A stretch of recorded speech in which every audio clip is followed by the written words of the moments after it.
Griggs Wesley was 34 years old, and on November 18, 2024, at 6:47 p.m., he came home from a 5-day business trip to find his entire life packed into 7 suitcases on the sidewalk in front of his house at 2847 Maple Ridge Drive in Westchester County, New York. Taped to the largest suitcase was a note in his wife's handwriting that read, "You destroyed our marriage. Don't contact me. My lawyer will be in touch. Rachel." He stood there on that cold November evening, watching his breath form clouds in the air, staring at everything he owned sitting on the curb like trash, waiting for pickup. His hands were shaking as he read the note again and again. The house he'd made mortgage payments on for 6 years, $4,200 every month, a total of $302,400 invested into what he thought was their future, was now locked against him. The porch light was off. The curtains were drawn. His own home had become a fortress designed to keep him out. Griggs made $187,000 a year as a senior software architect at Davidson Technologies. Rachel made $96,000 as a marketing director at Brennan and Associates. Together, they'd built a life worth $1.8 million in combined assets. The house valued at $740,000, investment accounts totaling $380,000, his Tesla Model S, $94,000, her BMW X5, $72,000, and various other properties and accounts. They'd been married for 8 years. They'd never had a major fight. They'd talked about starting a family next year. And now Griggs was homeless, standing on a sidewalk in a $2,800 Tom Ford suit that he'd worn to close a $15 million deal in Chicago, wondering what the hell had just happened to his life. He pulled out his phone and called Rachel. It went straight to voicemail. He called again. Same thing. He called her mother, Patricia Montgomery, who lived in the guest house behind their property, a $180,000 separate structure that Rachel's trust fund had paid for 3 years ago. Patricia had always been cordial to Griggs, if a bit cold. She answered on the third ring. "Griggs," she said, her voice like ice cutting through the phone. "I'm surprised you have the audacity to call." "Patricia, what's going on? Why are my things on the sidewalk? Where's Rachel?" "You know exactly what you've done," she hissed. "Rachel is devastated, absolutely devastated. After everything she's done for you, after her family welcomed you with open arms despite your background, this is how you repay her?" His background. There it was.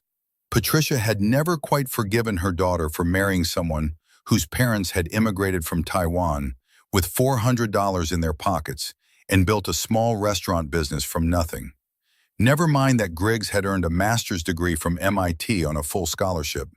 Never mind that he'd worked his way up to a 6-figure salary through pure merit.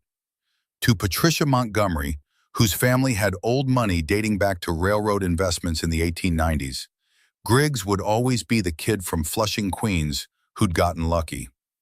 "Patricia, I honestly don't know what you're talking about. I've been in Chicago since Wednesday. I closed the North Point deal. I was working. What am I supposed to have done?" She laughed, a brittle sound devoid of humor. "The evidence speaks for itself, Griggs. Rachel found the messages, the photos, everything. My daughter deserves so much better than a lying, cheating husband." The line went dead. Griggs stood there, phone still pressed to his ear, trying to process what she'd said. Messages? Photos? He scrolled through his phone, checking his text messages, his email, his social media. Nothing. There was nothing because there was no one. He hadn't cheated on Rachel. He'd never even thought about it. He loved his wife, but someone wanted her to think he had. If you enjoy stories of shocking family secrets and justice against the wealthy and powerful, like this video and subscribe to the channel now. There are brand new stories here every day, each one more intense than the last one. And tell me where you are watching from. Griggs picked up his suitcases, all of them, making multiple trips to load them into an Uber he'd called, and checked into the Marriott Marquis downtown. The room cost $289 per night, and he had no idea how long he'd be staying. He sat on the edge of the hotel bed at 9:23 p.m. and tried to think clearly. His wife believed he'd cheated on her. She had evidence, messages and photos that he'd never sent because they didn't exist. Someone had manufactured evidence against him. The question was, who and why? He opened his laptop and checked their joint bank accounts. Rachel had cleaned them out. The checking account that had held $47,340 yesterday now showed a balance of $3.27. The savings account with $89,620 was down to zero. She'd moved fast, very fast, almost like she'd been planning this. Griggs called his best friend, James Rodriguez, who worked as a financial analyst at Goldman Sachs and made $220,000 a year. They'd known each other since college. If anyone could help Griggs think through this rationally, it was James. "Griggs, what's wrong?" James answered immediately, hearing the strain in his voice. Griggs told him everything. The suitcases, the note, the phone call with Patricia, the emptied bank accounts. "Jesus Christ," James breathed. Okay, first things first, you need a lawyer, like yesterday. If Rachel's family is involved, they're going to bury you in legal paperwork. The Montgomerys have money and connections. You remember her uncle?" Griggs did. Gerald Montgomery, senior partner at Montgomery, Whitfield and Associates, one of the most prestigious law firms in Manhattan. He'd handled their family's legal affairs for 30 years, including Rachel's trust fund, which held approximately $2.4 million from her grandfather's estate. "I'll text you a name," James continued. "Diana Reeves. She's a shark. Handles high-asset divorces. She's expensive, probably $600 per hour, but she's worth it. Call her first thing tomorrow. In the meantime, don't contact Rachel. Don't go to the house. Document everything." That night, Griggs couldn't sleep. He lay in the hotel bed, staring at the ceiling, replaying every moment of the past 6 months. Had he missed something? Some sign that Rachel was unhappy? Some indication that their marriage was in trouble? They'd seemed fine, better than fine. 2 months ago, on September 20th, they'd celebrated their 8th anniversary at Le Bernardin, a Michelin 3-star restaurant where dinner for two cost $720 before wine. Rachel had been radiant in a navy blue dress from Dongdorf Goodman, $1,450. She'd held his hand across the table and told him she was ready to start trying for a baby. They'd toasted with Dom Perignon, $450 per bottle, to their future, to the family they'd build, to growing old together. What had changed? At 7 a.m. the next morning, November 19th, Griggs called Diana Reeves's office. Her assistant scheduled an emergency consultation for 10 a.m. The retainer fee would be $15,000. Diana Reeves was 52 years old, with sharp gray eyes and an even sharper mind. Her office on the 43rd floor of a building on 6th Avenue in Manhattan looked out over the city, a view that probably cost $30 per square foot in rent alone. She listened to Griggs's story without interruption, taking notes on a yellow legal pad. "Do you have access to your devices from the past week?" she asked when he finished. "Laptop, phone, anything that can establish your location and activities?" "Everything. I keep detailed records for work. I have time-stamped emails, meeting notes, location data from my phone. I was in Chicago from November 13th through November 18th. I gave a presentation to North Point's Board of Directors on November 16th at 2 p.m. Central Time. There were 12 witnesses, including their CEO, Thomas Brennan, who approved our $15 million software implementation deal." Diana nodded, making more notes. "Good. We'll need all of that. Now, you mentioned your mother-in-law said something about messages and photos. Do you have any idea what she might be referring to?" "Note, I've checked everything. My phone, my email, my social media accounts. There's nothing." "What about your wife's phone?" Could someone have sent her manufactured evidence from a spoofed account? The thought hadn't occurred to Griggs.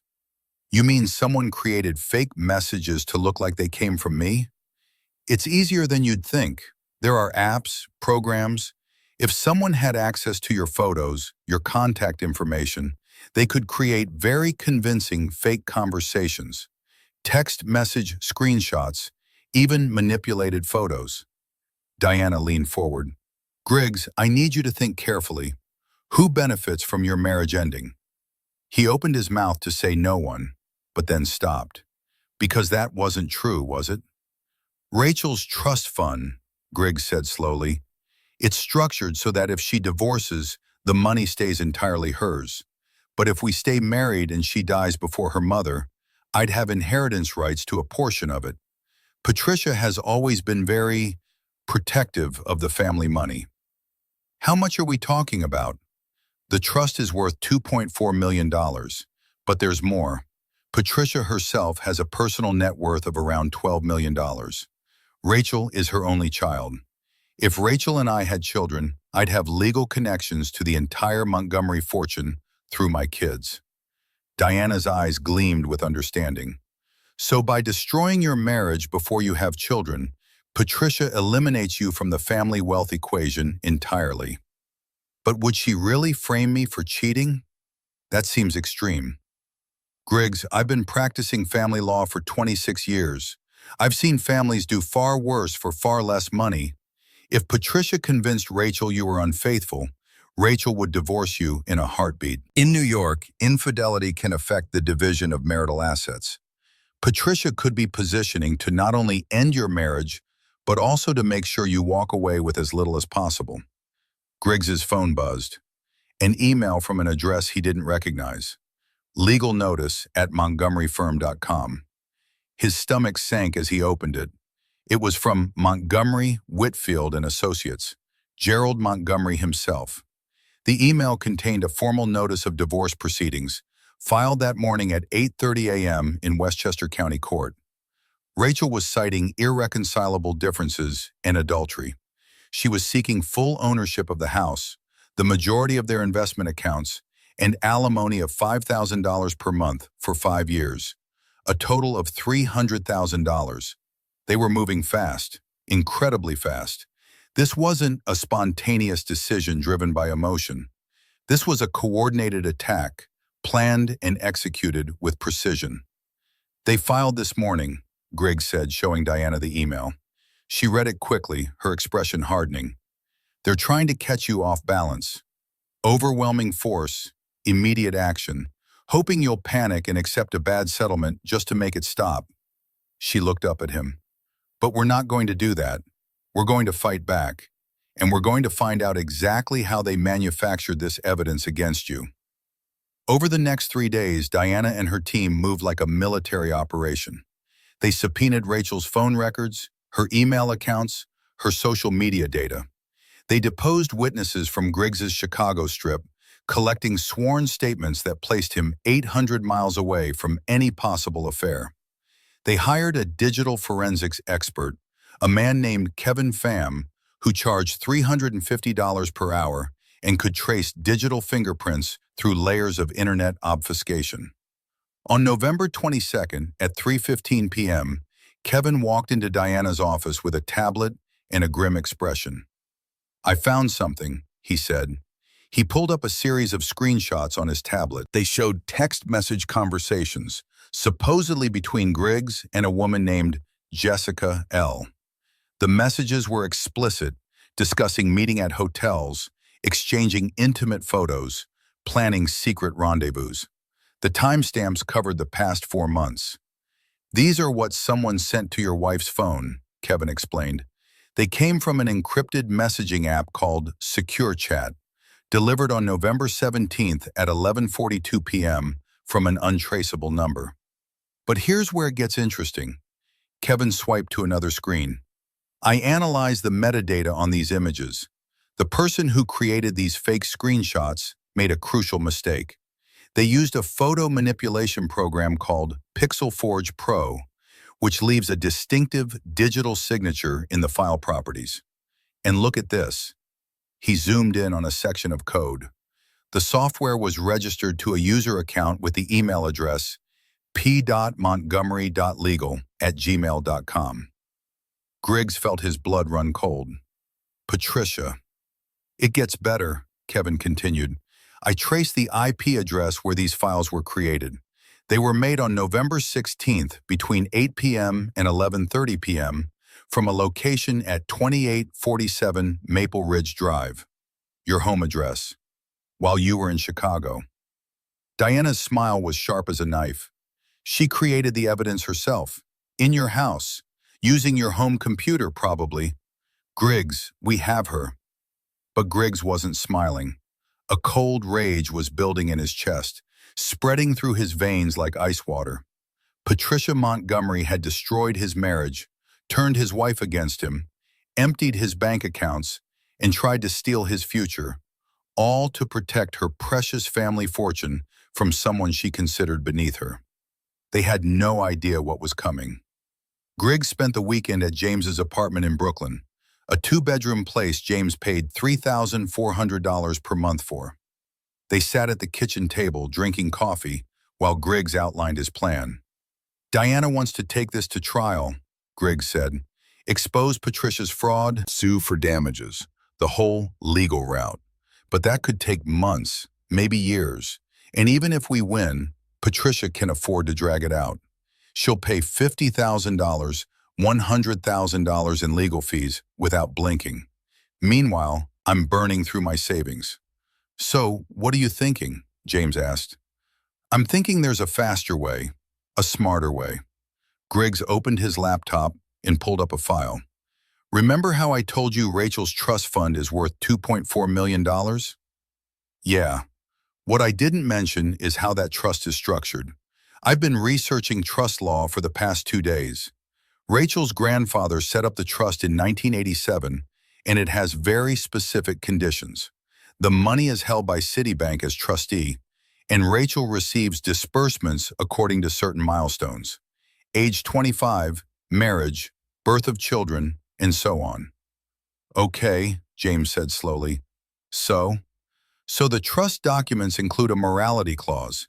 If Rachel or any family member commits fraud, embezzlement, or other financial crimes, the trustee has the authority to freeze disbursements pending investigation.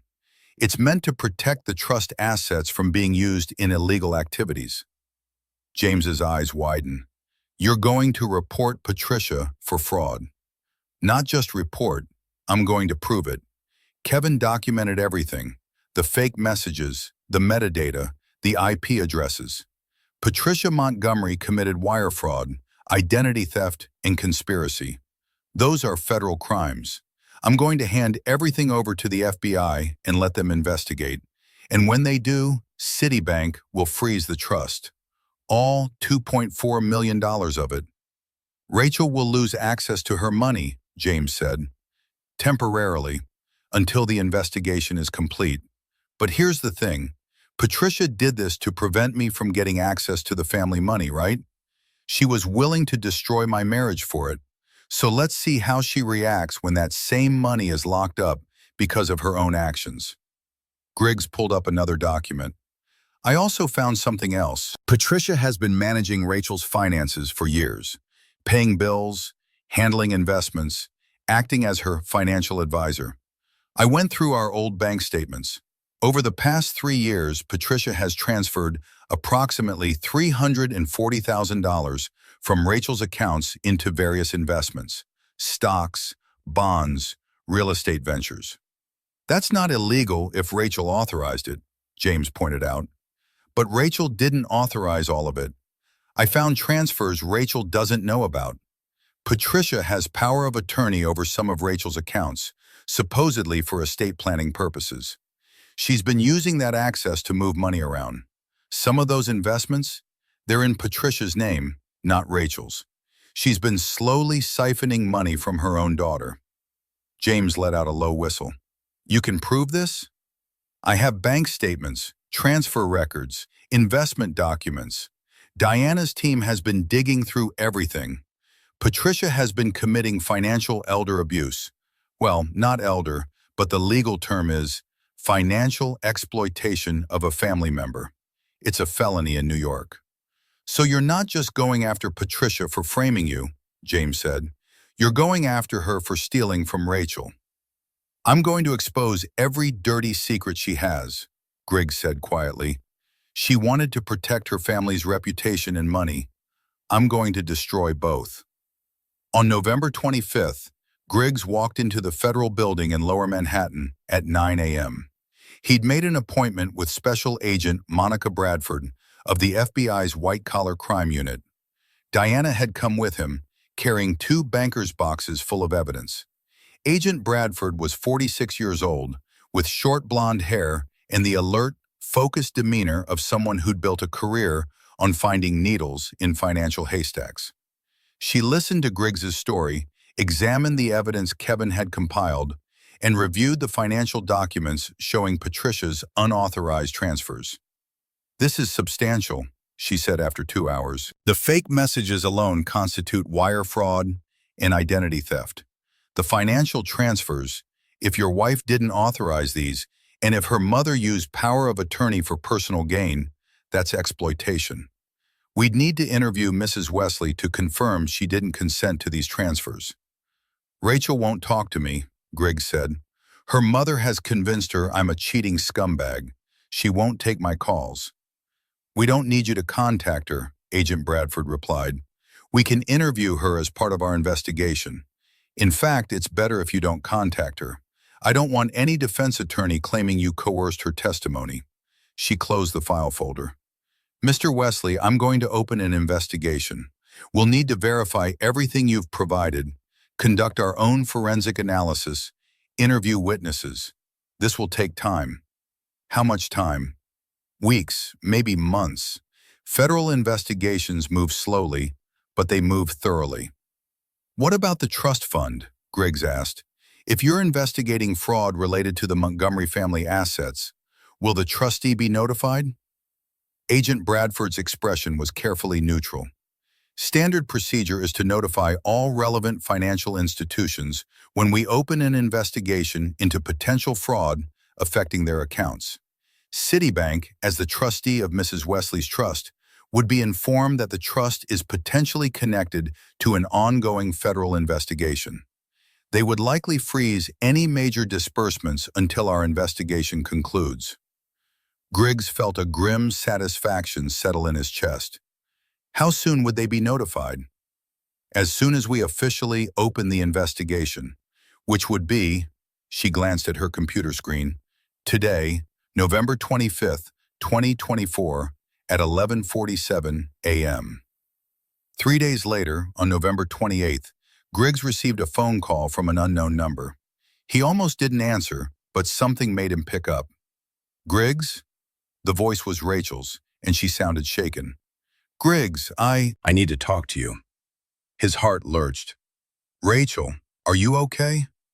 Can we meet, please? There's a Starbucks on Central Avenue near the courthouse. Can you meet me there in an hour?" Griggs looked at Diana, who'd been sitting across from him in her office reviewing deposition transcripts.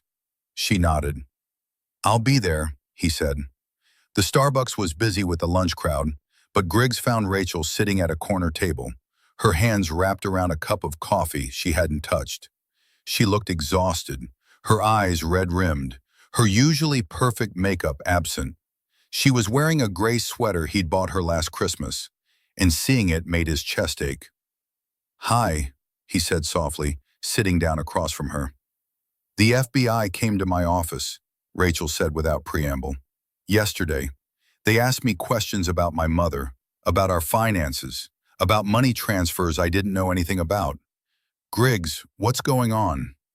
He took a deep breath. "Rachel, I didn't cheat on you. I was never unfaithful. I need you to know that. The messages were fake, created by your mother using photo manipulation software. I have proof. A digital forensics expert traced them back to our home computer, created while I was in Chicago. Your mother framed me." Rachel's face went pale. No, she wouldn't." "She would. She did." Griggs pulled out his phone and showed her Kevin's report. the screenshots, the metadata analysis. She wanted to end our marriage before we had children, before I could have any legal connection to your family's money. Rachel stared at the evidence, her hands trembling. But why? Why would she do this? Because she never thought I was good enough for you. Because she never wanted someone like me connected to the Montgomery fortune. Griggs's voice was steady, but there was an edge to it. And it gets worse, Rachel. Your mother has been stealing from you. He showed her the financial records, the unauthorized transfers, the investments in Patricia's name that should have been in Rachel's, the systematic exploitation of her power of attorney privileges. $340,000 moved over 3 years, a little at a time so Rachel wouldn't notice. Rachel's coffee cup slipped from her fingers, spilling across the table. Neither of them moved to clean it up. She stole from me, Rachel whispered. My own mother stole from me. The FBI is investigating. Your trust fund has been frozen pending the outcome. I'm sorry. I know this is a lot. Sorry? Rachel looked up at him, tears streaming down her face. Griggs, I threw you out. I believed her. I didn't even give you a chance to explain. God, I emptied our bank accounts. I filed for divorce. I called you a liar and a cheater, and you were in Chicago working to support us. You didn't know, Griggs said quietly. I should have known. I should have trusted you. We've been together for 8 years, and I threw all of that away because my mother showed me some messages. She was sobbing now, her whole body shaking. I'm so sorry. Griggs, I'm so sorry. Griggs reached across the table and took her hand. It was the first time they'd touched in 11 days, and it felt like coming home. We can fix this, he said. But Rachel, you need to understand something. I'm not dropping the investigation. Your mother committed crimes, federal crimes. She tried to destroy our marriage. She stole from you, and she needs to face consequences. Rachel nodded, wiping her eyes. I know, I need to talk to her. I need to hear her admit it. Don't do that alone, Griggs warned. Diana can arrange for... I need to do this, Rachel interrupted. She's my mother. However this ends, I need to face her myself. Make sure you're subscribed to this channel if you have not, because the ending of this story will blow your mind. And drop a comment below telling me what you think Griggs should do next. Rachel drove to her mother's house, technically the guest house behind what had been Rachel and Griggs's home, on November 29th at 2 p.m. Griggs waited in the car parked down the street, his phone on and connected to Rachel's phone in her pocket. Diana had insisted they record the conversation. In New York, only one party needed to consent to a recording, and Rachel had agreed. Patricia answered the door in a cream-colored cashmere cardigan that probably cost $800, her silver hair perfectly styled. Rachel, darling, I wasn't expecting you at this hour. Shouldn't you be at work? We need to talk, Mother. Rachel's voice was cold in a way Griggs had never heard before. Inside, now. Patricia's smile faltered. Of course. Is everything all right? They moved into the guest house living room, a tastefully decorated space with furniture from Restoration Hardware and art from local galleries. Patricia had spent approximately $65,000 furnishing the space when she'd moved in 3 years ago, all paid for by Rachel's trust fund. The FBI came to see me yesterday, Rachel said, not sitting down. They asked about you, about financial transfers, about fraud. Patricia's face went very still. The FBI? Darling, that must be some mistake. What on earth would the FBI want with... Don't! Rachel's voice cracked like a whip. Don't lie to me, not anymore. I know what you did, Mother. I know about the fake messages you created to make me think Griggs was cheating. I know about the money you've been stealing from my accounts. I know everything. For a long moment, Patricia said nothing. Then she sighed and sat down on the sofa, her composure sliding back into place like a mask. You don't understand the full picture, Rachel. Then explain it to me. Explain why you destroyed my marriage. Explain why you stole $340,000 from me. I didn't steal anything, Patricia said sharply. That money was invested on your behalf. The returns have been excellent. I've grown your portfolio by 18% over the past 3 years. I was managing your assets. Without my knowledge, without my permission. Rachel pulled out her phone and showed her mother the financial documents Griggs had compiled. These investments are in your name, Mother, not mine. You transferred my money into accounts I can't access. Patricia's jaw tightened. Those are trust structures, complex financial instruments that require sophisticated management. You don't understand wealth preservation, Rachel. You never have. Your grandfather built this family's fortune through careful stewardship, and I've been protecting it. Protecting it from who? From Griggs? Yes. Patricia stood up, her composure finally cracking. From that immigrant son who saw you as a meal ticket. Do you think he married you for love, Rachel? A man from his background, suddenly elevated into our world? He saw the Montgomery name, the trust fund, the lifestyle, and he locked you down before you could see through him. Griggs has never asked me for a penny, Rachel shot back. He makes more money than I do. He paid for half our house. He's never touched my trust fund.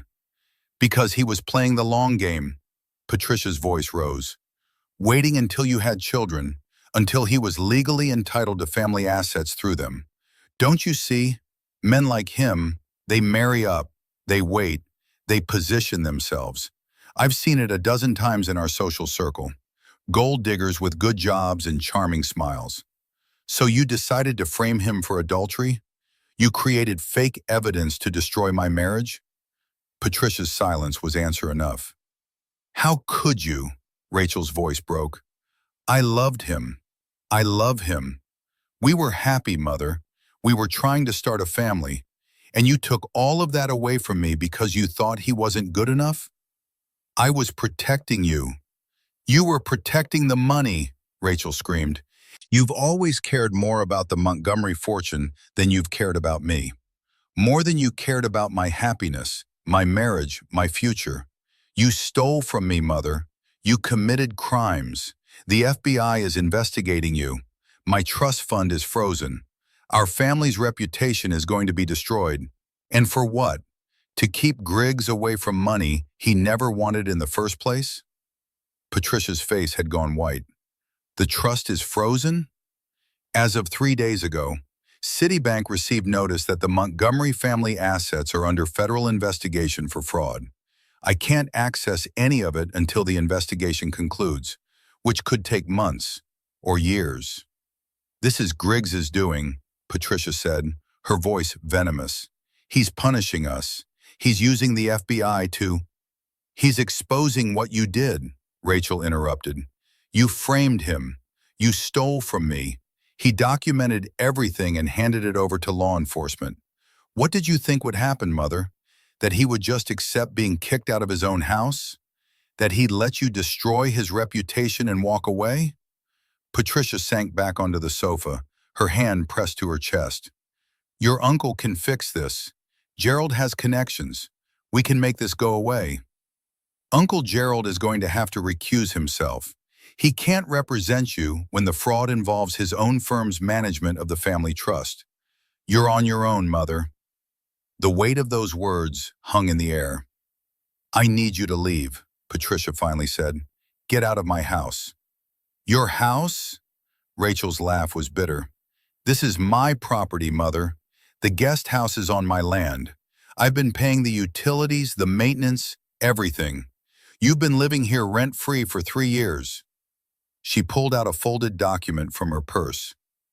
This is a formal notice to vacate. You have 60 days to find somewhere else to live. Patricia stared at the document like it was a snake. You're evicting me? I'm your mother. You're a criminal, Rachel said quietly, and I can't have you living on my property while the FBI investigates you.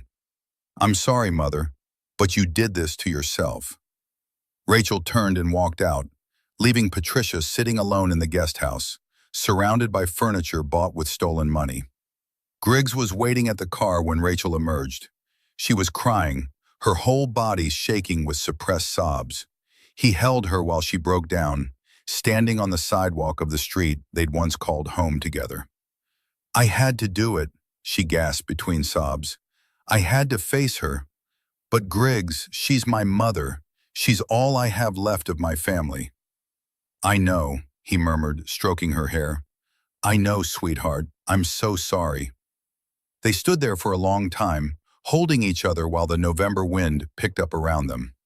The next few weeks were a whirlwind of legal proceedings. Diana filed motions to dismiss Rachel's divorce petition based on the fraudulent evidence that had prompted it.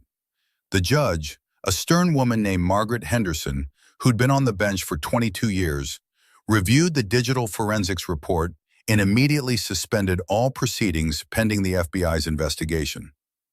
"Mrs. Wesley," Judge Henderson said at the December 10th hearing, "are you withdrawing your petition for divorce?" Rachel stood up, her hand clasped in Griggs's. "Yes, Your Honor. The grounds for the petition were based on false evidence created by my mother. My husband never committed adultery. I want to withdraw the petition and I want to apologize to the court for wasting its time." "The court appreciates your honesty, Mrs. Wesley. Petition dismissed." Judge Henderson looked at Patricia, who sat in the back of the courtroom with her newly hired attorney, a man from a mid-tier firm who charged $400 per hour, significantly less prestigious than Uncle Gerald's operation. "Mrs. Montgomery, I'm referring this matter to the district attorney's office for potential criminal charges. Creating false evidence to interfere with a marriage may constitute fraud, identity theft, and conspiracy. You should consult with your attorney." Patricia's face remained frozen, but Griggs saw her hands trembling in her lap. Meanwhile, the FBI's investigation was expanding. Agent Bradford had interviewed employees at Citibank who managed the Montgomery Trust. They discovered additional irregularities. Patricia had made several large transfers in 2022, moving $180,000 from the trust into a vacation property in the Hamptons that was titled in her name alone. She justified it to the bank as family estate planning, but the trust documents didn't authorize such transfers. Agent Bradford had also subpoenaed records from Montgomery, Whitfield, and Associates, looking into Uncle Gerald's role. Had he known about Patricia's financial manipulation? Had he advised her on how to structure the transfers to avoid detection?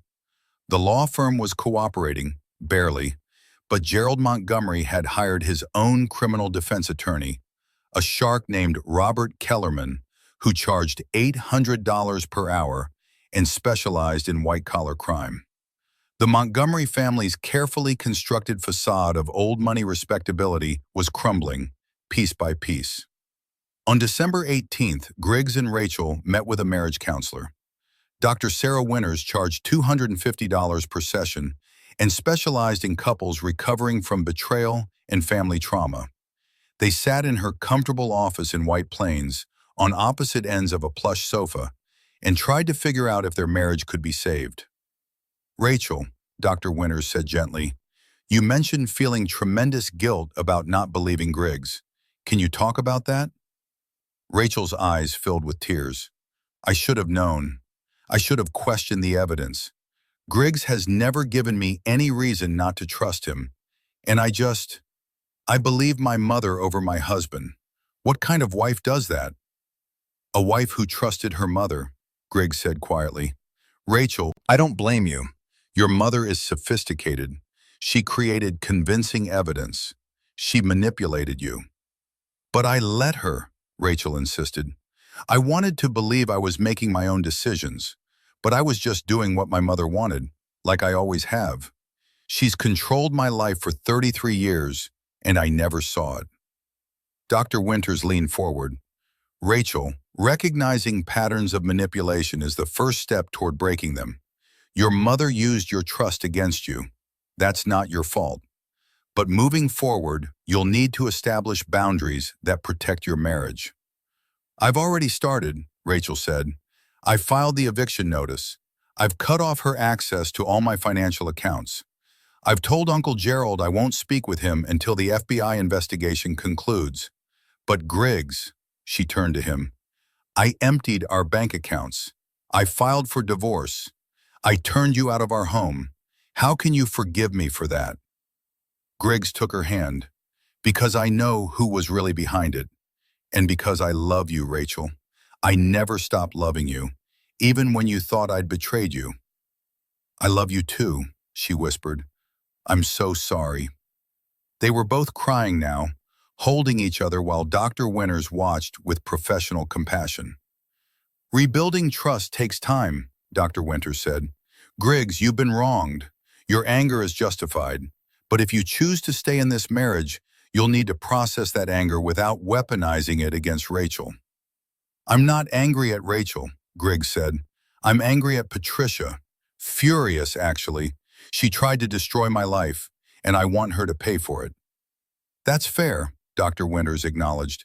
But make sure your quest for justice doesn't consume you. Revenge can be corrosive, even when it's justified. Griggs nodded slowly. I'm not trying to get revenge. I'm trying to get justice. There's a difference. On January 3, 2025, the FBI completed its investigation. Angel Bradford called Griggs and Diana into her office to review the findings. We've substantiated all of your allegations, she said, sliding a thick report across the desk. Mrs. Patricia Montgomery created fraudulent evidence using photo manipulation software with the intent to interfere with your marriage. That constitutes wire fraud and identity theft. She also misappropriated approximately $340,000 from her daughter's accounts without authorization, which qualifies as financial exploitation. The vacation property in the Hamptons was purchased with trust funds that she wasn't entitled to use. What happens now? Griggs asked. The U.S. Attorney's Office will decide whether to bring federal charges.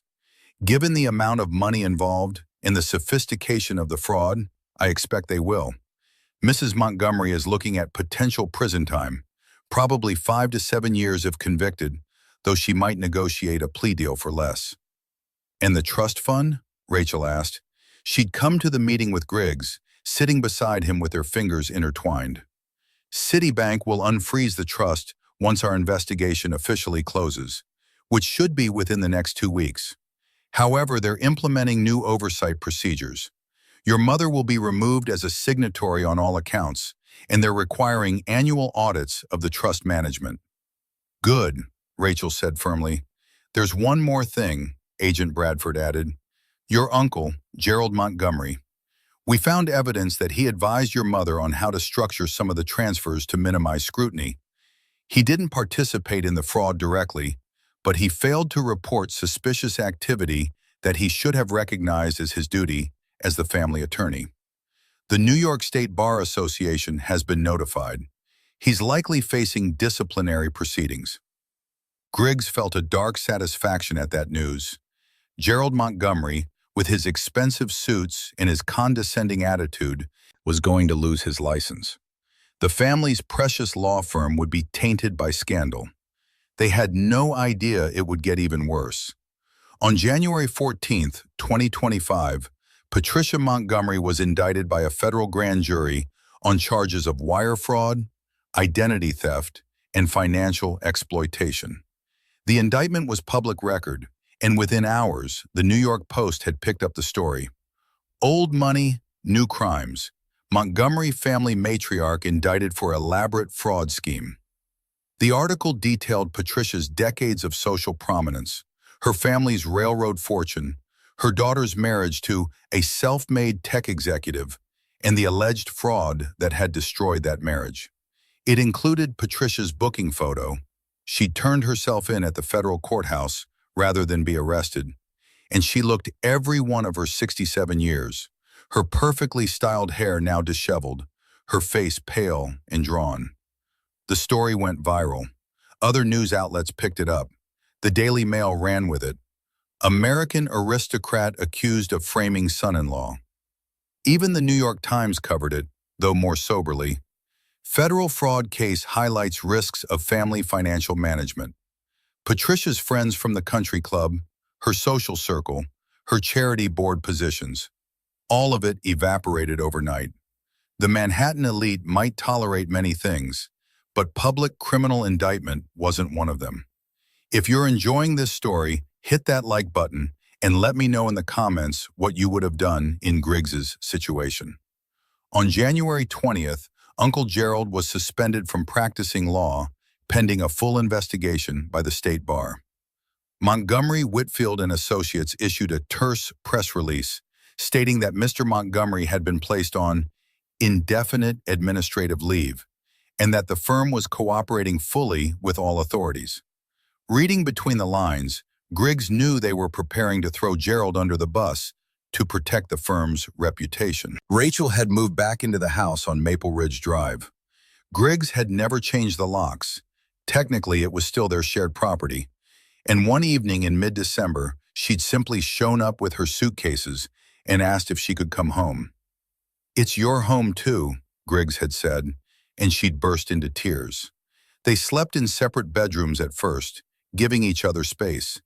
Then gradually, Rachel started staying in their old room again, and Griggs would join her, and they'd lie awake talking for hours about everything that had happened, about trust and betrayal, about family and loyalty, about whether they could rebuild what Patricia had tried to destroy.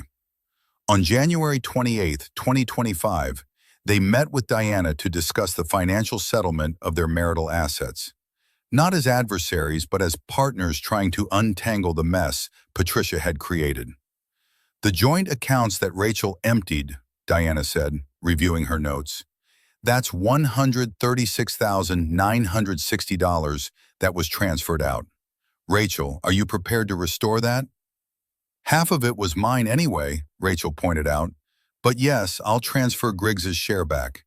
$68,480. Plus interest if that matters." "I don't want interest," Griggs said.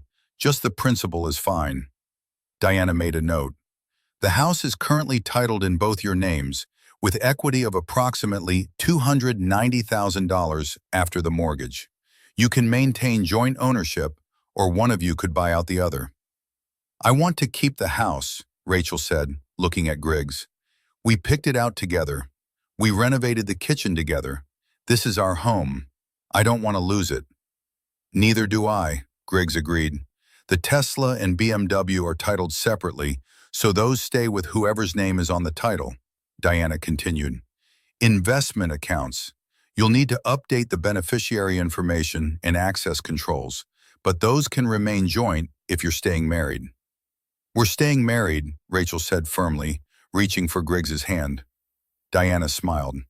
"Good, then this is straightforward. We'll file amended paperwork with the court reflecting the withdrawal of divorce proceedings, restore joint account access, and put everything back the way it was." "Not quite the way it was," Griggs said quietly. "We're different now. We've been through something that changed us. But we're together," Rachel added. "That's what matters." On February 7th, 2025, Patricia Montgomery appeared in federal court for her arraignment. Her attorney, a competent but uninspired lawyer named Donald Frazier, entered a plea of not guilty on all counts. The judge set bail at $500,000, which Patricia posted using the Hamptons property as collateral, the same property she'd bought with stolen trust money. Griggs and Rachel sat in the courtroom gallery, watching Patricia stand before the judge. She looked diminished somehow, no longer the imperious matriarch who'd ruled their lives for years. She was just a 67-year-old woman facing federal prison for crimes she'd committed to protect money that had never been threatened in the first place. Their eyes met across the courtroom. Patricia's expression was a mixture of hatred and desperation. Griggs held her gaze steadily, feeling no satisfaction, no triumph, just a hollow sadness that it had come to this. After the hearing, as they walked out of the courthouse, Rachel said, "She's going to prison, isn't she?" "Probably," Griggs replied. "Even with a plea deal, she's looking at years behind bars." "I should feel something," Rachel said.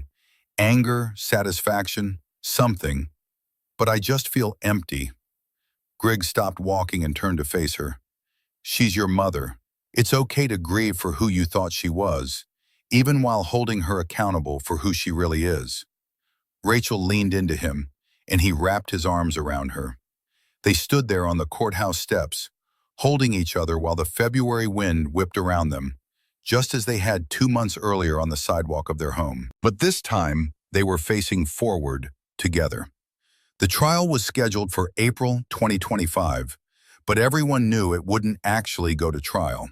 Patricia's attorney, Donald Frazier, had been negotiating with the U.S. Attorney's Office for weeks, trying to work out a plea deal that would minimize his client's prison time.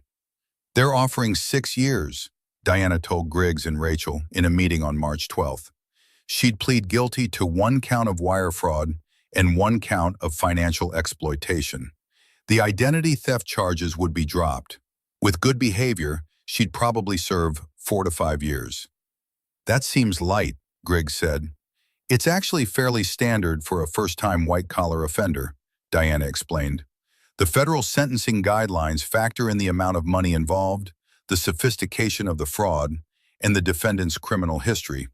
Patricia has no priors, and she's cooperating with the prosecution's case against Gerald. Uncle Gerald's going to be charged too? Rachel asked. The Bar Association investigation found substantial evidence that he knowingly facilitated Patricia's financial exploitation. He's facing his own federal charges for conspiracy and obstruction.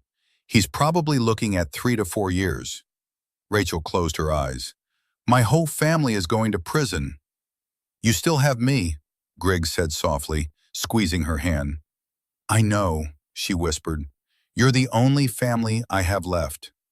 On March 28th, Patricia accepted the plea deal. In a formal hearing, she stood before Judge Andrew Morrison in the Southern District of New York and intimidated, in a voice barely above a whisper, that she had committed wire fraud and financial exploitation against her own daughter. Mrs. Montgomery, Judge Morrison said, his voice stern, you manipulated your daughter's marriage, created false evidence to frame your son-in-law, and stole hundreds of thousands of dollars from your child. These are not crimes of passion or desperation. These are calculated, sophisticated crimes committed for pure greed. Do you understand the severity of what you've done? Yes, Your Honor, Patricia said. Sentencing is set for May 15th. Until then, you'll remain free on bail with electronic monitoring. He banged his gavel. This court is adjourned. Griggs and Rachel didn't attend that hearing. They'd agreed that watching Patricia's public humiliation wouldn't bring them peace or closure. They were done focusing on her. It was time to rebuild their own lives. In March and April, they threw themselves into marriage counseling with Dr. Winters. They attended sessions twice a week, working through the trauma of betrayal, the guilt Rachel carried, the anger Griggs struggled to release. I keep thinking about what she said, Rachel admitted during one session in mid-April. About Griggs being a gold digger, marrying me for money. What if she was right? Not about Griggs, she added quickly, seeing his wounded expression, but about me. What if the only thing I had to offer was money, my trust fund, my family name? That's your mother's voice in your head, Dr. Winters said. She spent your entire life making you believe your worth was tied to the Montgomery fortune. But Griggs, what made you fall in love with Rachel? Griggs thought back to their early days when they'd met at a tech industry conference in 2015. Rachel had been there representing her marketing firm, pitching to potential clients. He'd been a junior architect at Davidson Technologies, attending panels and networking. You made me laugh, he said, looking at Rachel. You were presenting to this room full of stuffy executives, and you made a joke about millennial marketing trends that was actually funny. After your presentation, I came up to tell you how great it was, and we ended up talking for 3 hours. We got coffee, then dinner, then coffee again the next morning. I didn't even know about your trust fund until months later. I fell in love with you because you were smart, funny, ambitious, and kind. The Montgomery money was just background noise. I was so nervous that first day, Rachel said, smiling through tears.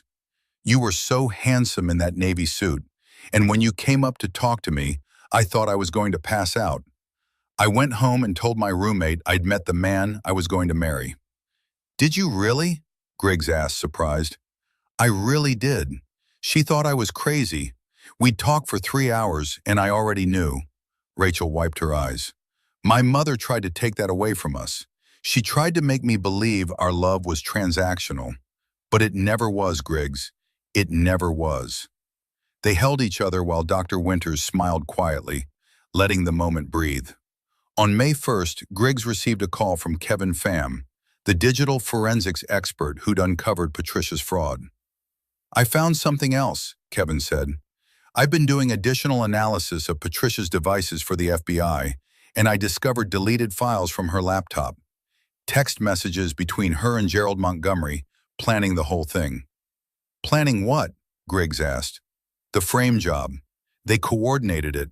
Gerald advised her on how to create the fake messages, when to send them to Rachel, how to time the divorce filing for maximum impact.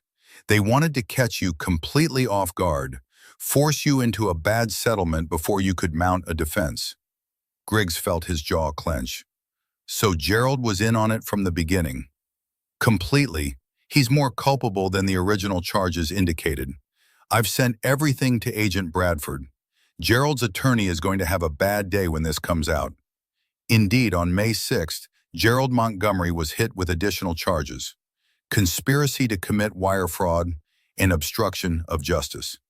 His plea deal negotiations collapsed. He was now facing 8 to 10 years in federal prison. The law firm of Montgomery, Whitfield and Associates announced on May 8th that it was dissolving. After 127 years of continuous operation, serving Manhattan's elite families through 5 generations, the firm was shutting down. The other partners couldn't recover from the scandal. Clients were fleeing. The Montgomery name, once synonymous with prestige and discretion, was now toxic. Rachel cried when she read the announcement. Not for Gerald, who'd betrayed her as thoroughly as her mother had, but for the loss of family history. The firm had been founded by her great-great-grandfather in 1898. It had survived 2 world wars, the Great Depression, multiple recessions, but it couldn't survive Gerald's greed and Patricia's manipulations. "It's the end of an era," she said to Griggs, as they sat in their living room, reading the news on his laptop. "No," Griggs said gently. "It's the end of their era. You and I are building something new, something better." On May 15th, Patricia Montgomery was sentenced to 72 months in federal prison, followed by 3 years of supervised release. She was also ordered to pay $340,000 in restitution to Rachel, plus an additional $50,000 in fines. Griggs and Rachel attended the sentencing hearing this time. They needed to see it through to the end. Patricia stood before Judge Morrison, her attorney beside her, as the sentence was pronounced. She was wearing a simple gray dress, no more $800 cashmere cardigans, and she looked older than her 67 years. Defeated. "Mrs. Montgomery," Judge Morrison said, "I've reviewed the arguments for leniency. Your attorney emphasizes your age, your lack of criminal history, your contributions to charitable organizations. But I've also reviewed the evidence of your crimes, and I'm struck by the cruelty of your actions. You didn't just commit financial fraud. You weaponized a mother's love against her own daughter. You manufactured evidence to destroy a marriage. You were willing to sacrifice your daughter's happiness to protect money that was never at risk in the first place." Patricia's shoulders shook. She was crying silently.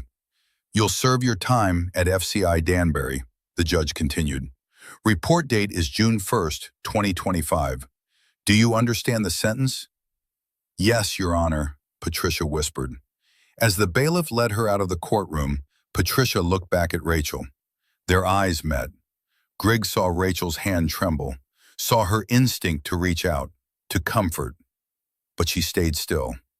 After a moment, Patricia looked away and walked through the door that led to the holding cells. "Are you okay?"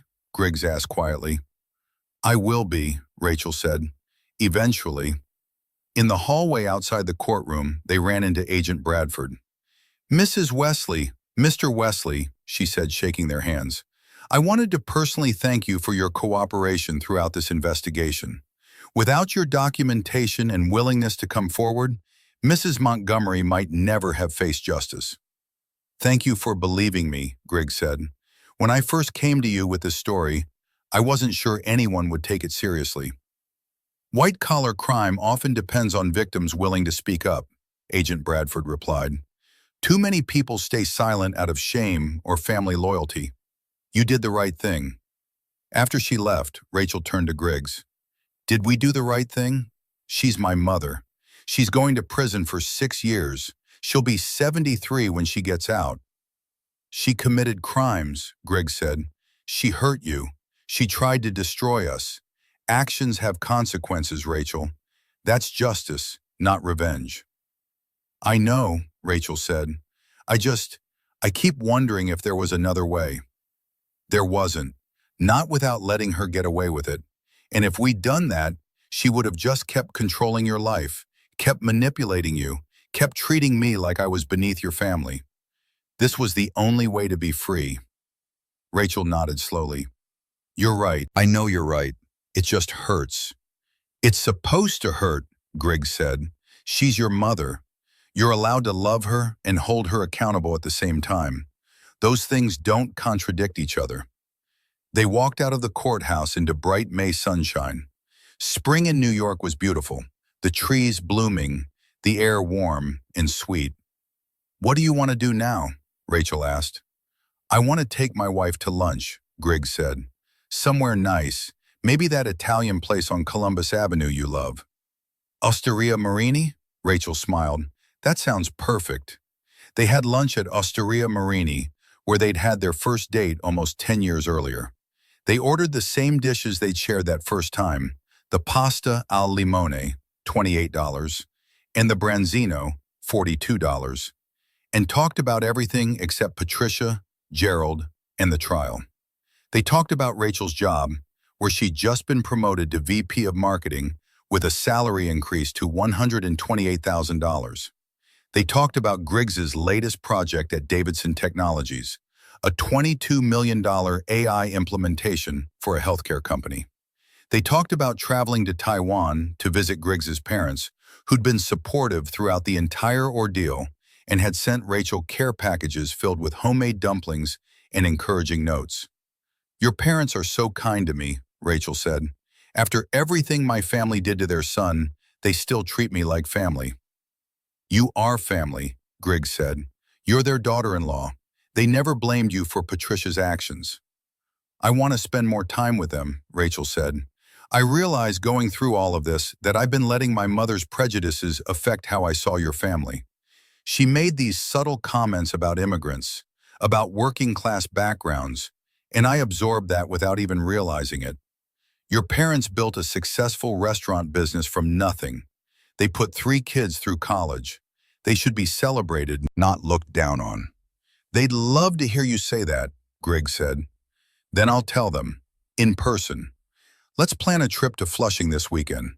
I want to have dinner at their restaurant, meet their friends, be part of your world the way I should have been all along."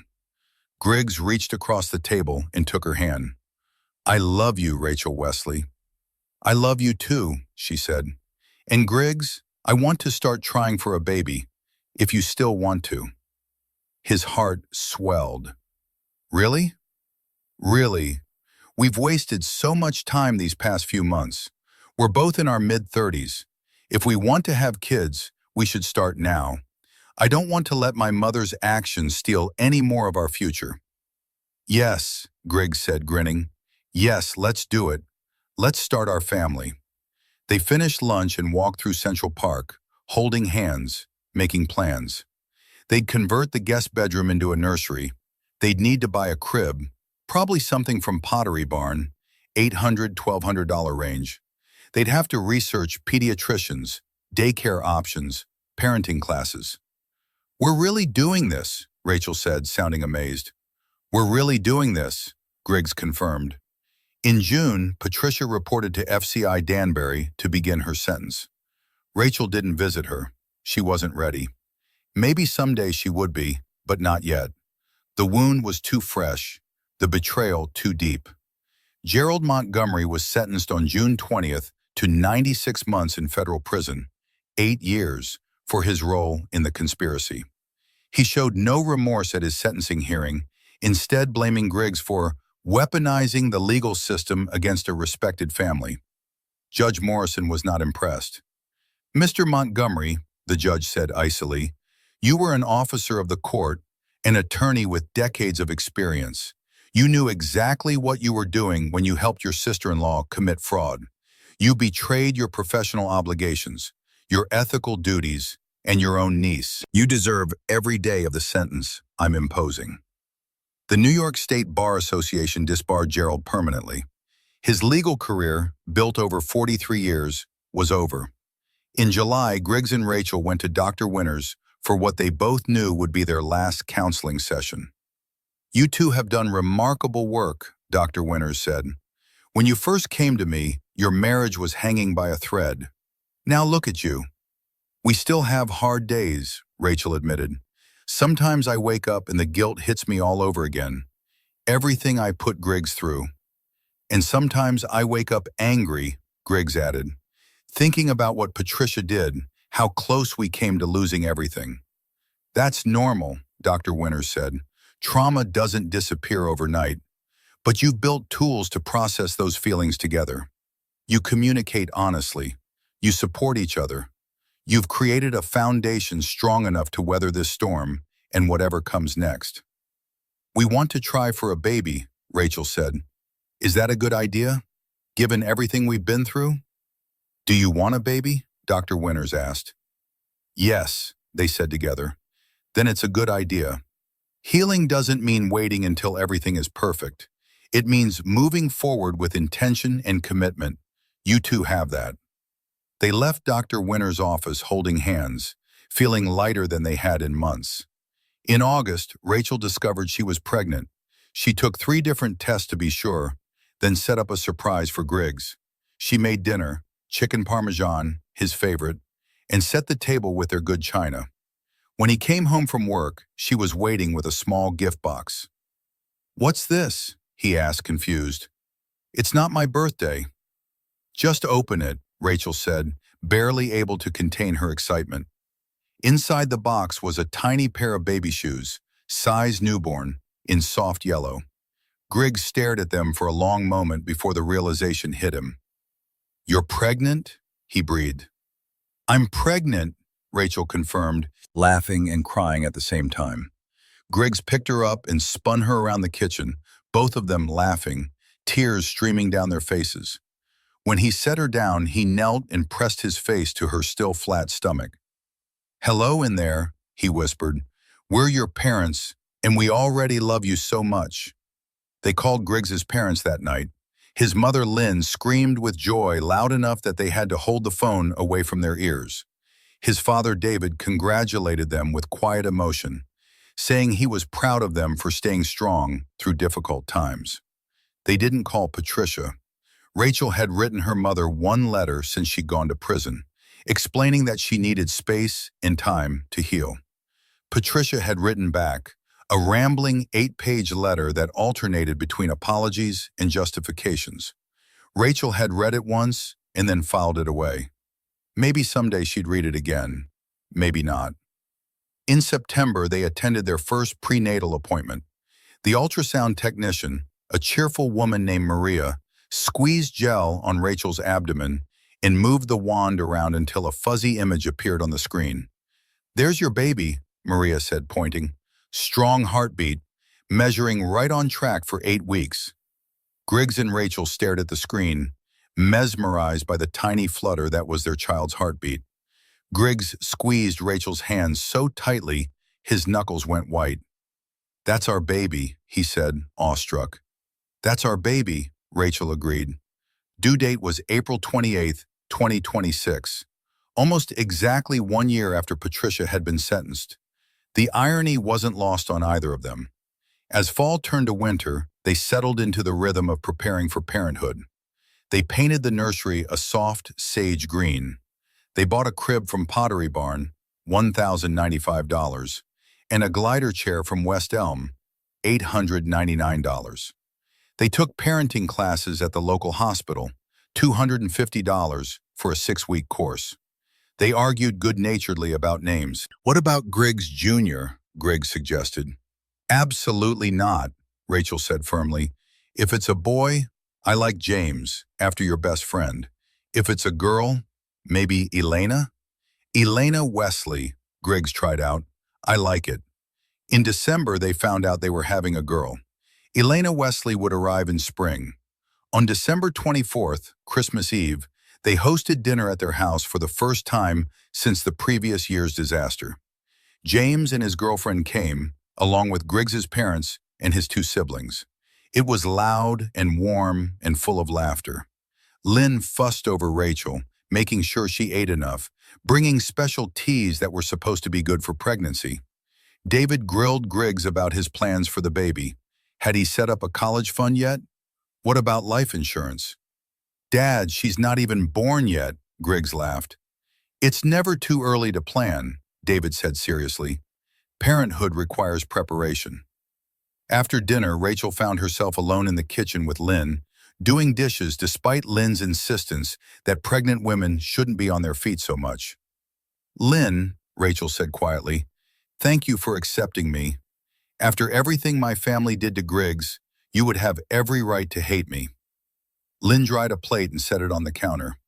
Rachel, you are not your mother. You are your own person. And you make my son happy. That's all that matters to a mother. Rachel started crying, overwhelmed by the simple kindness of it. Lynn pulled her into a hug. You're our daughter now, our family, and soon we'll have a granddaughter. You've given us such a gift. In that moment, standing in her kitchen being hugged by her mother-in-law, Rachel realized something profound. Family wasn't about money or prestige or maintaining images. Family was about people who showed up for you, who loved you through mistakes and misunderstandings, who celebrated your joys and supported you through sorrows. She'd lost the family she was born into, but she'd gained something far more valuable, a family built on love and choice and commitment. On New Year's Eve, Griggs and Rachel stood on their back porch, watching fireworks light up the sky over Westchester County. Rachel was 6 months pregnant now, her belly round and prominent. Griggs stood behind her, his arms wrapped around her and their unborn daughter. What are you thinking about? Rachel asked. I'm thinking about how close we came to losing this, Griggs said. How one person's greed almost destroyed everything we built together. But it didn't, Rachel pointed out. We're still here. We're having a baby. We're together. We're together, Griggs echoed. Despite everything Patricia tried to do, we're still together. Griggs, Rachel said, turning in his arms to face him. I need to say something. I've been thinking about this for months, and I need to say it. I forgive my mother. He looked at her in surprise. You do? I forgive her. Not for her sake, but for mine. I can't carry this anger and bitterness into our daughter's life. I don't want Elena to grow up in the shadow of family trauma. So I'm choosing to forgive. I may never have a relationship with my mother again. That trust is broken, maybe permanently, but I can release the anger. Griggs kissed her forehead. You're a better person than I am. I'm not sure I can forgive her. You don't have to, Rachel said. Your anger is valid. She tried to destroy you. But for me, forgiveness is the only way forward. Does that make sense? It makes perfect sense, Griggs said, and I'm proud of you for getting there. They stood together watching the last of the fireworks fade, feeling their daughter kick and move between them. The future stretched ahead, uncertain and beautiful, and theirs to build together. In February 2026, Rachel wrote a letter to Patricia. She'd been thinking about what Dr. Winters had said about healing and moving forward. She wasn't ready to visit, might never be ready for that, but she could offer this small gesture. The letter was short. Mother, I'm writing to let you know that I'm pregnant. You're going to be a grandmother. Her name will be Elena. I haven't decided yet if I'll bring her to visit you. That depends on a lot of things, including whether you can truly understand what you did to me and Griggs. but I wanted you to know she exists. I've chosen to forgive you, not because you've earned it, but because I need to move forward. Elena deserves parents who aren't consumed by bitterness and family trauma. If you want to be part of her life someday, you'll need to prove that you've changed, that you've learned from your mistakes, that you understand why what you did was so deeply wrong. I hope prison is giving you time to reflect on that. Rachel. She mailed the letter and felt a weight lift from her chest. On April 28, 2026, at 3:42 a.m., Elena Lynn Wesley was born at Westchester Medical Center, weighing 7 pounds, 4 ounces. She had Griggs's dark hair and Rachel's nose and lungs that could wake the entire maternity ward. Griggs held his daughter for the first time and wept. All the anger, all the trauma, all the pain of the past year and a half, none of it mattered in that moment. He had his wife, his daughter, his family. He had everything that mattered. Rachel, exhausted and radiant, watched her husband bond with her baby. "We did it," she whispered. "We made it through." "We did," Griggs agreed, unable to take his eyes off Elena's tiny face. "And we're going to be okay, all three of us." Make sure you like this video and leave a comment telling me what you thought. And if you're not already subscribed to the channel, please subscribe and hit the notification bell to get alerts for new stories like this one. Thanks for watching, and I'll see you next time. 6 months later, in October 2026, Griggs received an unexpected email. It was from Patricia's prison email account.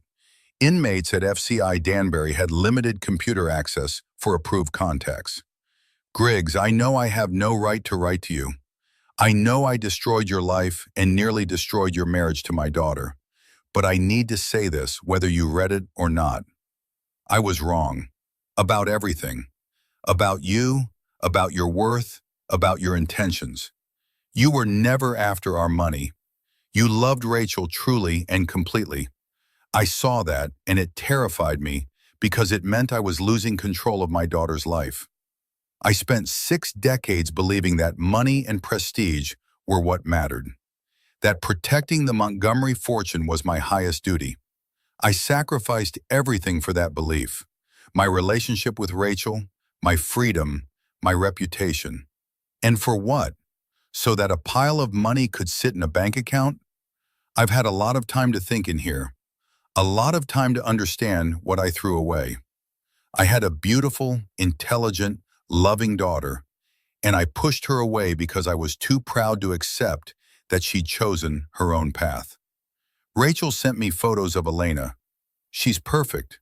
She has your eyes. I'm a grandmother, and I'm sitting in a prison cell because of my own actions, unable to hold my granddaughter. I don't expect forgiveness.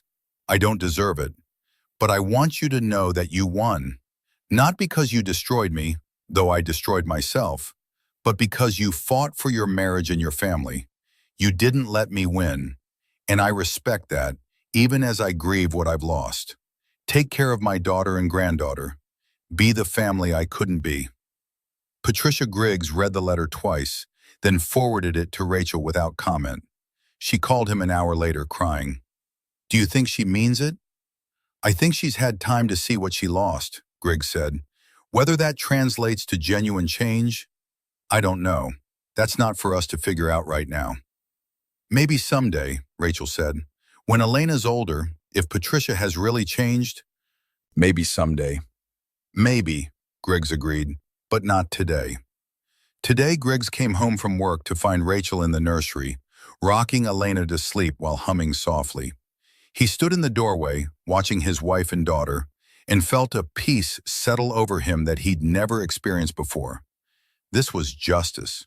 Not Patricia's imprisonment, though that had been necessary. Not the destruction of the Montgomery name, though that had been inevitable.